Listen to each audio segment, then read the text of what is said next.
That's the topic that's being discussed right now. Baseball this past week just formed the Economic Reform Committee. That includes owners, that includes front office executives, it includes union representatives.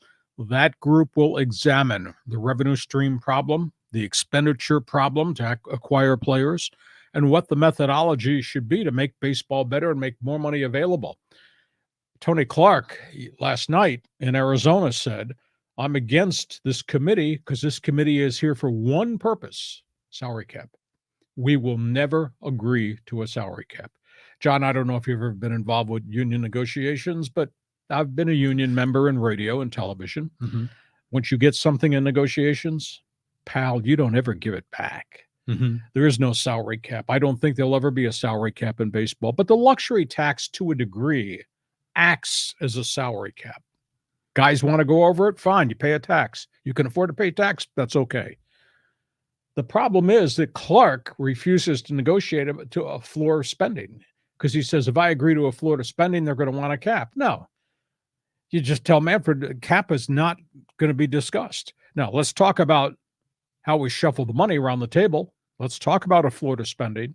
So Cincinnati and Pittsburgh and Baltimore and Kansas City and Detroit and the whole litany of bottom spending teams have to take all this money in and then have to put it back into player payroll. Tony needs to think not only about the amount of money that Juan Soto is going to get as a free agent or what Manny just got. Tony Clark needs to think, because the union represents a whole ton of pitchers at the bottom of pitching staffs and a whole ton of infielders and outfielders and catchers and backup guys who are going to be free agents. He needs to make sure that they get paid accordingly. And the way you do it is with a floor to spending. And the way to do it is you force the owner in Oakland, Milwaukee, Kansas City, San Diego, Cincinnati, Pittsburgh, Baltimore, Miami, Tampa Bay. You force them to spend to a floor so more money is available for all those clients at the bottom end of the list who are baseball players and members of the union. Reaction. So to your point, I agree with you on the floor part. But as far as the cap goes, Major League Baseball is making so much money. I mean, there's so much revenue pouring into the sport. The cap will go up every year. Well, but even if it would go up if it existed. But when you have such floods of money coming in, it would be ludicrous for the players union to cap their salary. So I can see why they would say that in their negotiation.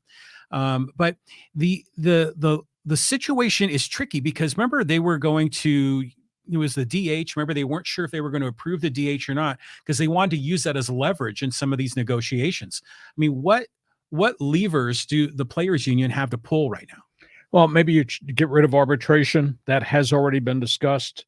We'll give you back arbitration because it doesn't impact a lot of players. It might impact 15 to 18 players per year. Most everybody who is arbitration eligible is now signing contracts with pay bumps rather than going to arbitration and maybe have a risk that it turns out to be a bad decision or maybe bad dialogue at the table during the course of the hearings and you offend Corbin Burns, the ace of the Milwaukee pitching staff. So they might give him back arbitration. Maybe they'll make some adjustments with the luxury tax. Luxury tax threshold has gone up every year as the gross revenues have gone up every year. Okay. So it's kind of, that is a pseudo salary cap, but it's continued to increase. So there's just got to be a common bond because they need to be in business together for the good of the game. It can't be open warfare every time they open the CBA. It is interesting. Tony Clark's closing comment last night over in the Cactus League was San Diego Padres deserve compliments, not criticism for what they've done. Yeah. What Tony Clark should have said is compliments to Peter Seidler.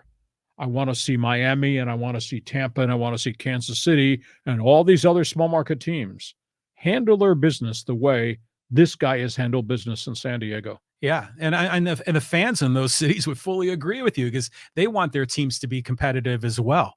But it is odd. I mean, with all these teams are making money at the gate. They're all getting TV revenue share. Now, granted, it varies because of these regional deals, but the revenue that's flowing into the Oakland A's or the Arizona Diamondbacks, I mean, that's still hundreds of millions of dollars.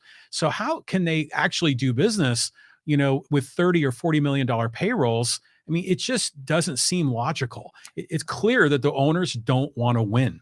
It's clear to me that Manfred does not have the brass to call out all these owners that are putting all that money, as you allude to, in their pocket rather than investing it in star players. Okay, that